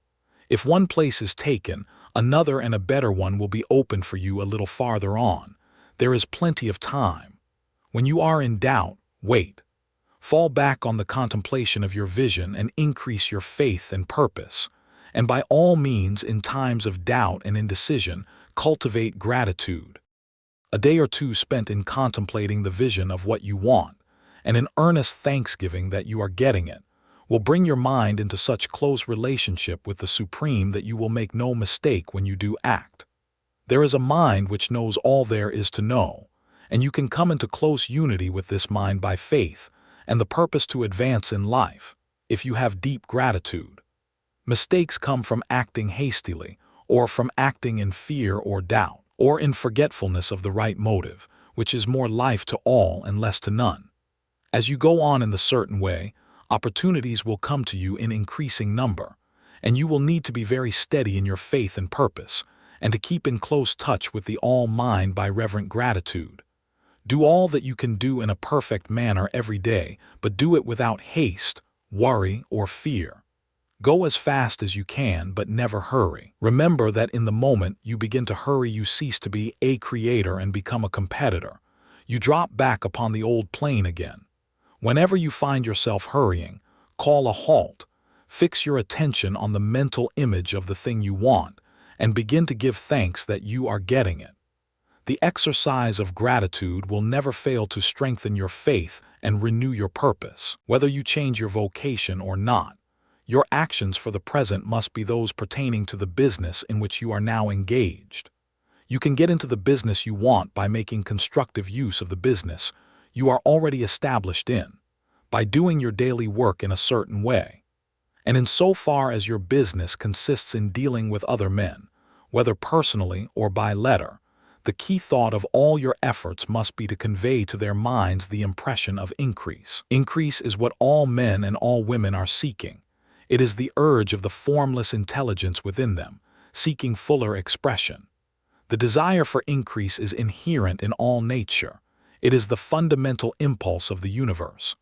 All human activities are based on the desire for increase. People are seeking more food, more clothes, better shelter, more luxury, more beauty, more knowledge, more pleasure. Increase in something, more life. Every living thing is under this necessity for continuous advancement. Where increase of life ceases, dissolution and death set in at once. Man instinctively knows this, and hence he is forever seeking more. This law of perpetual increase is set forth by Jesus in the parable of the talents. Only those who gain more retain any. From him who hath not shall be taken away even that which he hath. The normal desire for increased wealth is not an evil or a reprehensible thing. It is simply the desire for more abundant life. It is aspiration. And because it is the deepest instinct of their natures, all men and women are attracted to him who can give them more of the means of life.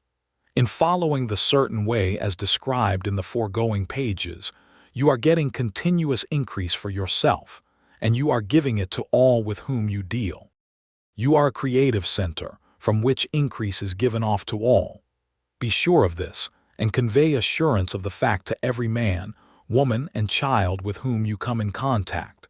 No matter how small the transaction, even if it be only the selling of a stick of candy to a little child, put into it the thought of increase, and make sure that the customer is impressed with the thought.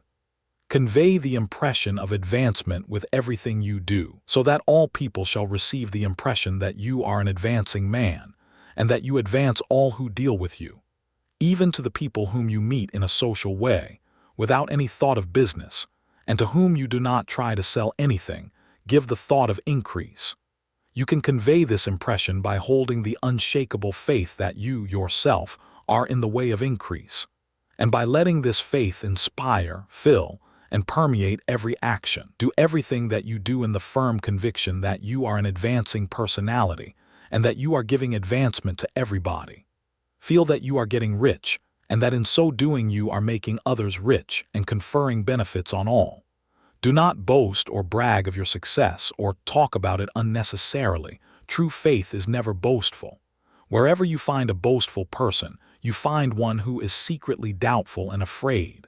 Simply feel the faith, and let it work out in every transaction. Let every act and tone and look express the quiet assurance that you are getting rich, that you are already rich.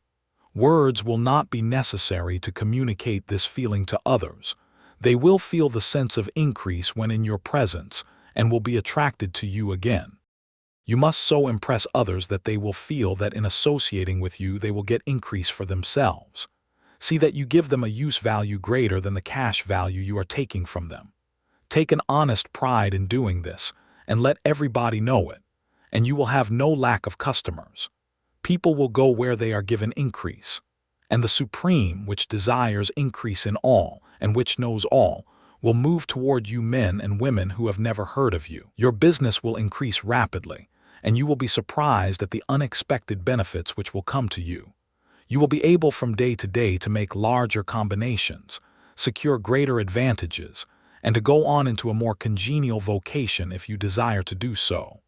But in doing all this, you must never lose sight of your vision of what you want, or your faith and purpose to get what you want.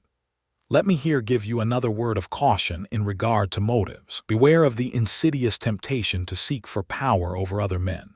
Nothing is so pleasant to the unformed or partially developed mind as the exercise of power or dominion over others.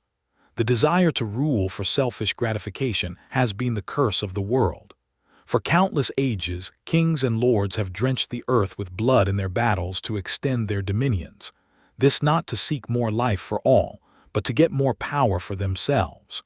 Today, the main motive in the business and industrial world is the same. Men marshal their armies of dollars and lay waste the lives and hearts of millions in the same mad scramble for power over others. Commercial kings, like political kings, are inspired by the lust for power. Jesus saw in this desire for mastery the moving impulse of that evil world he sought to overthrow. Read the 23rd chapter of Matthew and see how he pictures the lust of the Pharisees to be called master, to sit in the high places, to domineer over others, and to lay burdens on the backs of the less fortunate.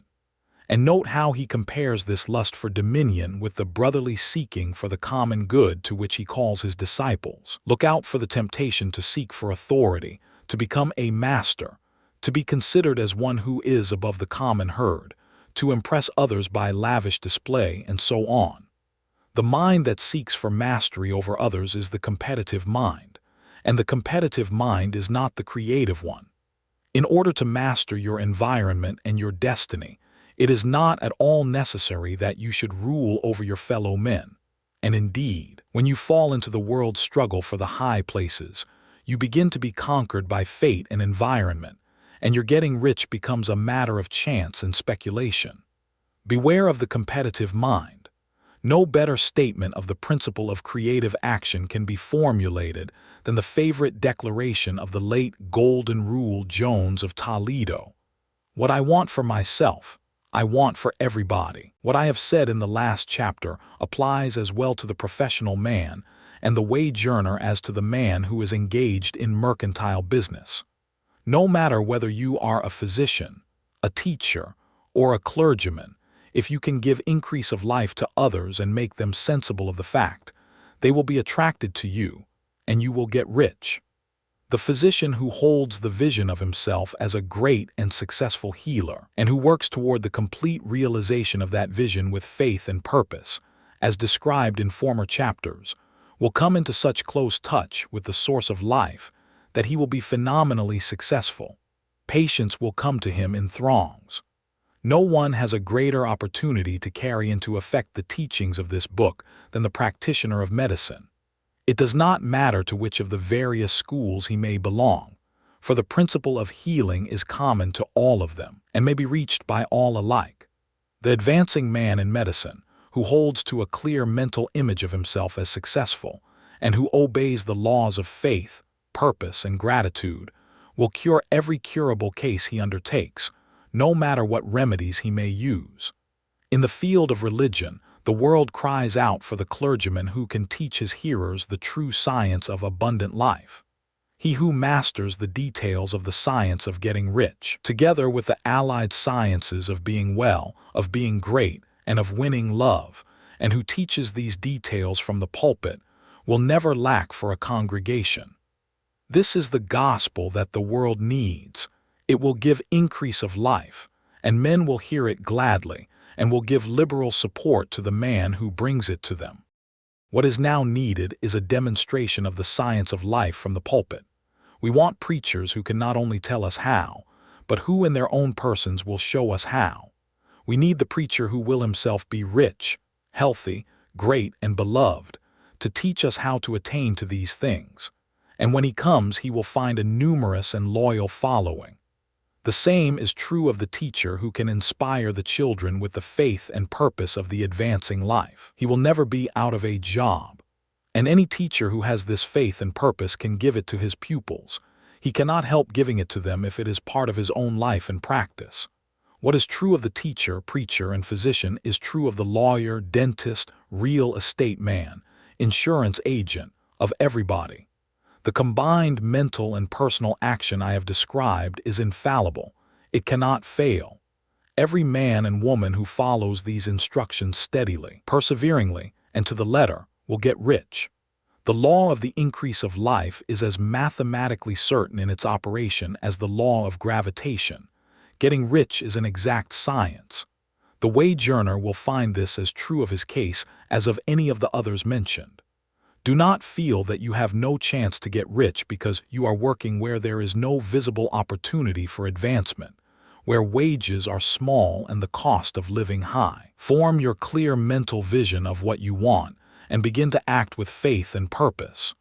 Do all the work you can do every day and do each piece of work in a perfectly successful manner. Put the power of success and the purpose to get rich into everything that you do. But do not do this merely with the idea of currying favor with your employer, in the hope that he or those above you will see your good work and advance you. It is not likely that they will do so. The man who is merely a good workman, filling his place to the very best of his ability and satisfied with that, is valuable to his employer. And it is not to the employer's interest to promote him. He is worth more where he is. To secure advancement, something more is necessary than to be too large for your place. The man who is certain to advance is the one who is too big for his place, and who has a clear concept of what he wants to be, who knows that he can become what he wants to be, and who is determined to be what he wants to be. Do not try to more than fill your present place with a view to pleasing your employer. Do it with the idea of advancing yourself. Hold the faith and purpose of increase during work hours, after work hours, and before work hours. Hold it in such a way that every person who comes in contact with you, whether foreman, fellow workman, or social acquaintance, will feel the power of purpose radiating from you, so that everyone will get the sense of advancement and increase from you. Men will be attracted to you. And if there is no possibility for advancement in your present job, you will very soon see an opportunity to take another job. There is a power which never fails to present opportunity to the advancing man who is moving in obedience to law. God cannot help helping you if you act in a certain way. He must do so in order to help himself. There is nothing in your circumstances or in the industrial situation that can keep you down. If you cannot get rich working for the Steel Trust, you can get rich on a 10-acre farm. And if you begin to move in the certain way, you will certainly escape from the clutches of the Steel Trust and get onto the farm or wherever else you wish to be. If a few thousands of its employees would enter upon the certain way, the Steel Trust would soon be in a bad plight. It would have to give its working men more opportunity or go out of business. Nobody has to work for trust. The trusts can keep men in so-called hopeless conditions only so long as there are men who are too ignorant to know of the science of getting rich or too intellectually slothful to practice it. Begin this way of thinking and acting, and your faith and purpose will make you quick to see any opportunity to better your condition. Such opportunities will speedily come, for the Supreme, working in all and working for you, will bring them before you. Do not wait for an opportunity to be all that you want to be. When an opportunity to be more than you are now is presented and you feel impelled toward it, take it. It will be the first step toward a greater opportunity. There is no such thing possible in this universe as a lack of opportunities for the man who is living the advancing life. It is inherent in the constitution of the cosmos that all things shall be for him and work together for his good, and he must certainly get rich if he acts and thinks in the certain way. So let wage-earning men and women study this book with great care, and enter with confidence upon the course of action it prescribes. It will not fail. Many people will scoff at the idea that there is an exact science of getting rich. Holding the impression that the supply of wealth is limited, they will insist that social and governmental institutions must be changed before even any considerable number of people can acquire a competence. But this is not true. It is true that existing governments keep the masses in poverty, but this is because the masses do not think and act in the certain way. If the masses begin to move forward as suggested in this book, neither governments nor industrial systems can check them. All systems must be modified to accommodate the forward movement. If the people have the advancing mind, have the faith that they can become rich, and move forward with the fixed purpose to become rich, nothing can possibly keep them in poverty. Individuals may enter upon the certain way at any time and under any government and make themselves rich, and when any considerable number of individuals do so under any government, they will cause the system to be so modified as to open the way for others. The more men who get rich on the competitive plane, the worse for others. The more who get rich on the creative plane, the better for others. The economic salvation of the masses can only be accomplished by getting a large number of people to practice the scientific method set down in this book and become rich. These will show others the way and inspire them with a desire for real life, with the faith that it can be attained, and with the purpose to attain it. For the present, however, it is enough to know that neither the government under which you live nor the capitalistic or competitive system of industry can keep you from getting rich. When you enter upon the creative plane of thought, you will rise above all these things and become a citizen of another kingdom. But remember that your thought must be held upon the creative plane. You are never for an instant to be betrayed into regarding the supply as limited, or into acting on the moral level of competition. Whenever you do fall into old ways of thought, correct yourself instantly. For when you are in the competitive mind, you have lost the cooperation of the mind of the whole.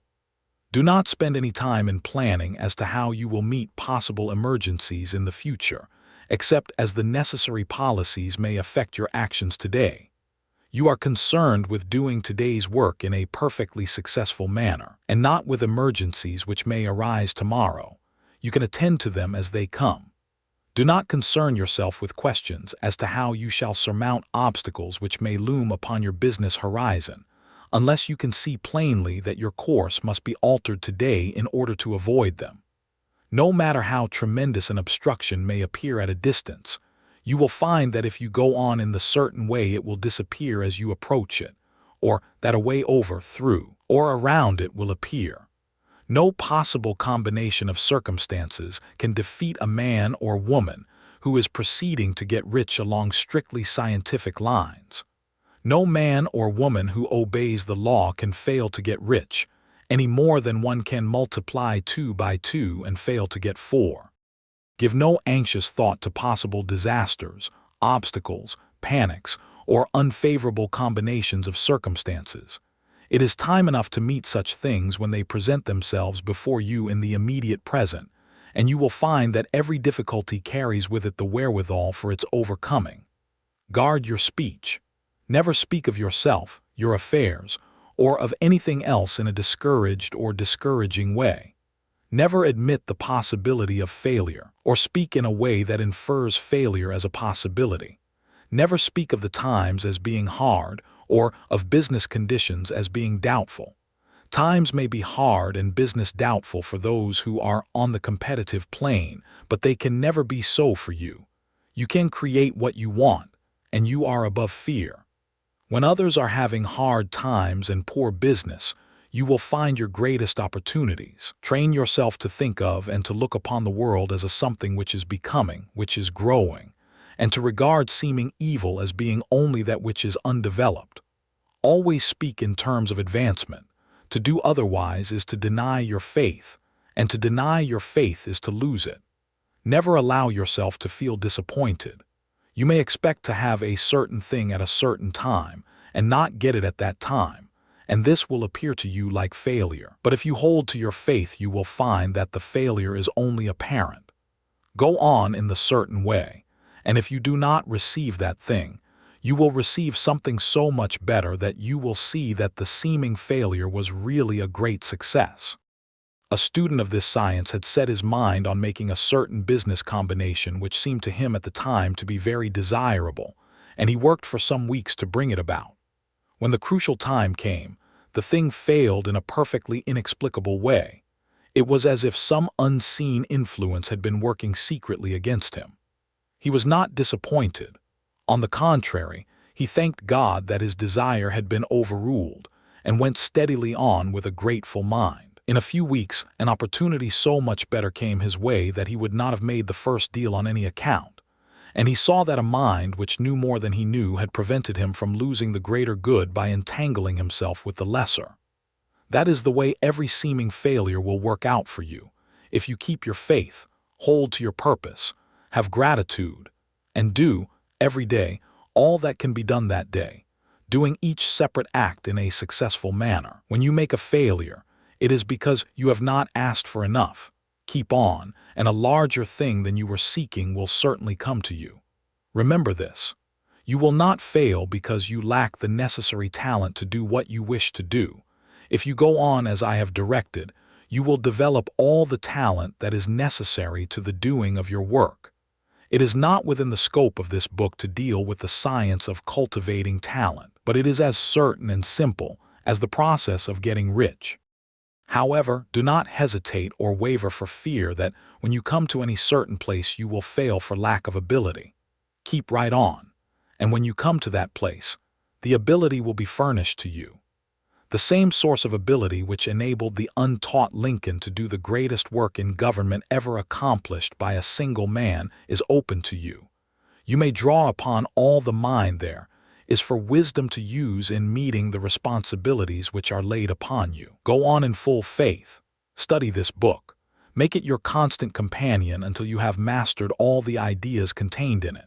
While you are getting firmly established in this faith, you will do well to give up most recreations and pleasures, and to stay away from places where ideas conflicting with these are advanced in lectures or sermons.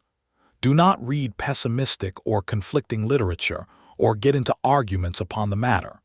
Do very little reading, outside of the writers mentioned in the preface. Spend most of your leisure time in contemplating your vision and in cultivating gratitude and in reading this book. It contains all you need to know of the science of getting rich, and you will find all the essentials summed up in the following chapter. There is a thinking stuff from which all things are made, and which, in its original state, permeates, penetrates, and fills the interspaces of the universe. A thought in this substance produces the thing that is imaged by the thought. Man can form things in his thought, and by impressing his thought upon formless substance can cause the thing he thinks about to be created. In order to do this, man must pass from the competitive to the creative mind. Otherwise, he cannot be in harmony with the formless intelligence, which is always creative and never competitive in spirit. Man may come into full harmony with the formless substance by entertaining a lively and sincere gratitude for the blessings it bestows upon him. Gratitude unifies the mind of man with the intelligence of substance, so that man's thoughts are received by the formless. Man can remain upon the creative plane only by uniting himself with the formless intelligence through a deep and continuous feeling of gratitude. Man must form a clear and definite mental image of the things he wishes to have, to do, or to become, And he must hold this mental image in his thoughts, while being deeply grateful to the Supreme that all his desires are granted to him. The man who wishes to get rich must spend his leisure hours in contemplating his vision and in earnest thanksgiving that the reality is being given to him. Too much stress cannot be laid on the importance of frequent contemplation of the mental image, coupled with unwavering faith and devout gratitude. This is the process by which the impression is given to the formless and the creative forces set in motion. The creative energy works through the established channels of natural growth and of the industrial and social order.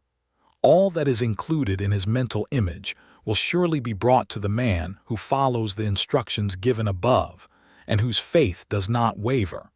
What he wants will come to him through the ways of established trade and commerce. In order to receive his own when it shall come to him, man must be active, and this activity can only consist in more than filling his present place. He must keep in mind the purpose to get rich through the realization of his mental image. And he must do, every day, all that can be done that day, taking care to do each act in a successful manner.